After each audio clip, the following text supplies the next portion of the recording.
Hi folks, this is Shekhar from eBay, and I'll be discussing the Asynchronous API Specification 2.x and its contribution to the event-driven world. So in the discussion today, I'll talk briefly about a journey which led us to Asynchronous API Specification. That I was impressed enough to blog about it, and also I'm very thankful and grateful for the opportunity to speak about these perspectives in this conference. And I will also briefly touch upon the applicability to the microservices evolution. So notifications and indeed APIs, all these synchronous and asynchronous patterns of external integrations are not new to eBay. We've had these since the early 2000s, over 2 decades of APIs and notifications. These are rock solid, and they still power a lot of integrations that we have with our external partners. But at some point, every organization would need to look at its dated stack and find opportunities to modernize it, rewrite from scratch if necessary. We started off with a major redesign initiative way back in 2015 or 2016. And the first focus was to revamp our API portfolio. And we wanted ease of integration to be one of the fundamentals of the redesign effort. And OpenAPI helped us tremendously in that. And then late last year, we took upon ourselves to create a state-of-art portfolio for our asynchronous use cases. We started with a few basic design principles. We wanted structure and consistency in our payloads across use cases, wanted fine-grained access controls for data exposure. We wanted extensibility. We designed the platform such that even if it's limited to just HTTP push notifications, which it is at this point, we can easily scale this to incorporate other protocols and formats with minimal effort. We looked at optimal granularity of the payloads. So the way we think of it is that the notification should have adequate information which the listener application can react to perform other operations as necessary, perhaps retrieve other information. So just adequate information in our payloads. And as before, one of our fundamentals was the ease of integration. So we started off with a redesigned platform. Aside from the usual considerations of high throughput, delivery guarantee, playback recovery, these are common across any notification platform redesign. But we also built a platform that could support multi-tenancy with isolation guarantees between different tenants of the system. We added fine-grained data access protections. We designed the platform such that there was very clean and neat separation between what we consider to be platform concerns, that is managing subscriptions, sending out or dispatching these payloads, to domain specific or use case specific concerns, for example, the data that goes into a payload. We set up governance councils for payload consistency. We introduced meaningful versioning for our schemas. We added elliptic curve cryptography-based signature headers. We wanted extensibility. We designed for extensibility. But finally, we designed for ease of integration. We wanted it to be trivial, not just for ourselves, that it should be easy for any incoming use case to onboard onto our platform. All of this would mean nothing unless we had an industry standard and an efficient way of exposing our capabilities to our external world in a way that facilitates their integration. And that is where our search began for industry standard specification. This is similar to what we did when we did the API redesign, and we ended up with OpenAPI as our specification of choice for our synchronous API use cases. Our basic criteria was simple. We were looking for something that was open source, incorporated human and machine readable aspects, was comprehensive. And by comprehensive, I mean that This contract, a contract built on the specification, should be able to adequately answer any question that a potential integrator might have. We also look for industry standard specification that's backed by a very active community of open source developers. It's in short, which also has this rich, very rich tooling ecosystem along with it. And of course, we look for something that would extend. So if you adopted a new protocol, if you adopted new formats, a specification that would extend to all of these enhancements in future without us having to undergo radical changes in the way we expose our capabilities. And that is what led us to asynchronous API specification. So here's how the folks at AsyncAPI define it. I was specifically interested when I was reading through it for the first time, this statement that it's protocol agnostic and does not assume any kind of software topology, architecture, or pattern. Now, that is a very powerful statement, folks. That is an extremely powerful statement. And when I was reading through it, well, like, what about all these different protocols we have? You may have, for example, different kind of payload definitions for different, how do you all incorporate all of that complexity? There's event streams there. There's a lot of complexity that has to be built into the specification. Can a single specification really support all of these aspects? And just for a visualization, here's a quick look at a set of autonomous components that work off an even backbone. Now, explaining such a system through a contract would mean multiple things. We would have to explain the event streams at play within this system. We would have to explain the operations, the producing side of things, the consumer side of things, the message brokers, if there's one at play, the security, the protocols and schemas that apply, and finally the payloads. All of these would have to be defined, laid out in a contract and in a way that can be rendered through a machine readable interface, code generated out of it, visualizers that would use this to model that entire topology in a manner that makes communication standardized and unified. And here's where the elegance of the abstraction comes in. And here's how AsyncAPI handles it. So they defined a set of servers which represented brokers, for example. And then you had these channels, and then channels, of course, would have operations defined within channels. And then each operation could have a set of message definitions with headers and payload definitions. So in short, this abstraction helps unify the complexity, unify, standardize, and simplify the complexity of the last slide. And by the way, I have this security in gray that is an RFC, one of our RFCs under active consideration. We do feel that there's a need for an ability to specify security at the operational level. And we're thankful for all the support received from the AsyncAPI community on this proposal. But how do this diverse range of protocols get handled? And that's where bindings come in, which I personally thought was blurring, because AsyncAPI specification supports binding at the server level, at the channel item level, operation level, and as well as the message level. And there wasn't my answer to how can it support what about protocols. That is how exactly it was done. And this is so powerful, folks. And there was my answer to the how can a single specification support the complexity of multiple protocols. And it is indeed a diverse range that's supported today.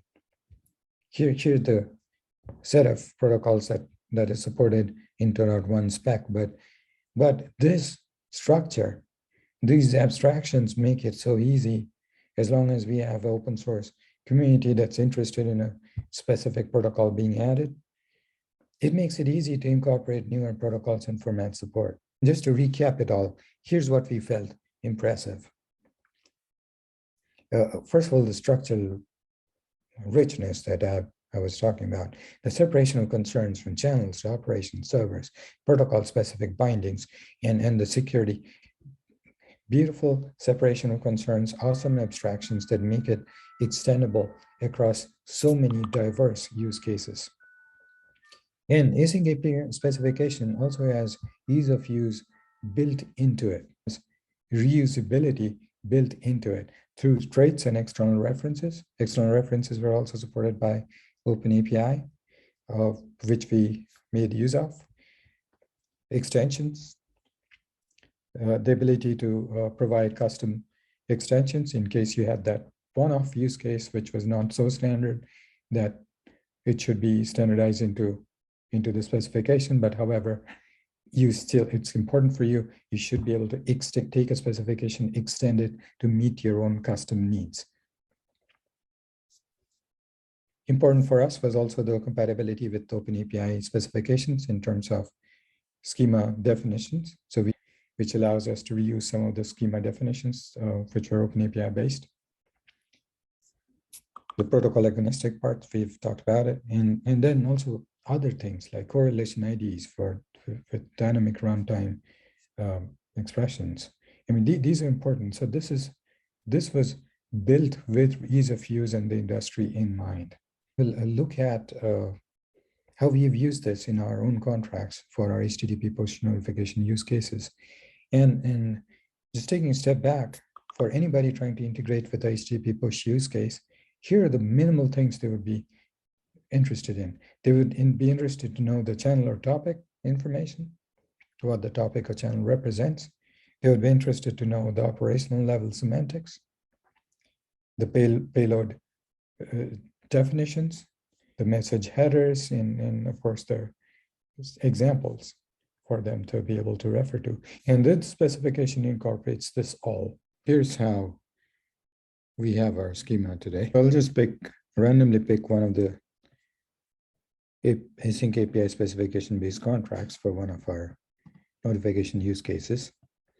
And it allows us, and let me expand this visualizer. So it allows us, any integrator, to understand what this notification represents, explore any operational level, and understand that there's this topic of this name, channel or topic of this name available for subscription. It allows them to look at protocol specific operational bindings, which is in this case specified as an application JSON payload. It also helps them explore additional details about the payload. They can explore field definitions, look at finer details of any contained objects within this payload, and also look at examples, payload, for example, and also headers, for example. So in short, this specification allows them to have a complete understanding of the topic that's available, the payloads available for subscriptions, and the associated headers, if any. So moving back to the presentation. So this is how we are currently using this for our HTTP push-based notification use cases. But let's look at the microservices evolution. So there has been a shift of our architectural paradigm. It also applies to some of the smaller orgs today when they start off. So when you're doing a POC for proving a point, or just to get something quick and easy out, and it's a startup, very often there's a reliance on tightly coupled monolithic code base. Folks don't think distributed, or rather is constrained due to environmental and other infrastructure limitations from thinking or implementing architectures which are sufficiently distributed. However, as the use case continues to scale, both functionally and in terms of volumes, architecture's paradigm shift from tightly coupled approaches to highly decoupled topologies. And eventually, in a highly decoupled case at the extreme end of the spectrum, you can think of a set of microservices operating as autonomous components and interacting only through a message bus, no direct coupling, unlike an orchestration-based approach, where you have, for example, a business process service coordinating a response in concert with other microservices that it directly orchestrates. In this case, each microservice performs as an autonomous unit interacting through the message bus. They subscribe to certain channels, they read from certain channels, but when they get a It's essentially a reactive system, and each component does its task. And each microservice component listens for incoming events and is programmed to react to those and publish to other event streams. Now, representation using asynchronous API becomes trivial in this case. If you were to just translate this to an async API document, the event streams or topics are represented as channels. The brokers are represented as servers, events emitters and consumers as operations, access controls through security, then payloads, and then payload definitions, headers, and of course the protocol specific aspects of it all. I want to limit this to a 20-minute presentation. But I'll wrap up with this observations. First of all, AsyncAPI has been able to establish itself as the de facto standard for asynchronous event-driven APIs. The most important element to this, folks, is that this is open source. It automatically listens to the industry and developers because of its nature and being an open source. And it's something that's owned by the community. It's, of course, headed by this awesome governance council. But it is fundamentally an evolving specification. We have 2.x releases. It has support for message examples. It has support for additional protocols, additional security schemes. But that's not it. I mean, there are a lot of active RFCs under consideration, and we hope some of them would get approved, that includes one of ours. And potentially, there could be a 3.0 on the horizon. I mean, one of the things that the specification possibly lacks currently is the ability to stitch these different concepts into components. And Franz and Jesse Manning and various other folks have an open RFC, a proposal on that. And hopefully that would be taken care of in the near future. And that is, of course, of tremendous importance for anybody working on the code generation aspect of it. And also trying to better depict an ecosystem of components. For the code generation aspect, I would say there's this full-blown generate every single service component kind of approach. Generate the full producer aspect of it, consumer aspect of it. But then, for a lot of use cases, at least that we've seen, the request is sometimes much less. It is just, give me a way to just generate the models that I need for my programming, specifically for strongly typed languages like Java and others.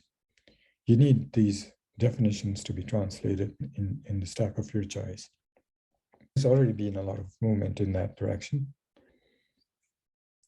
So I'll end with that. I'll open it up for questions.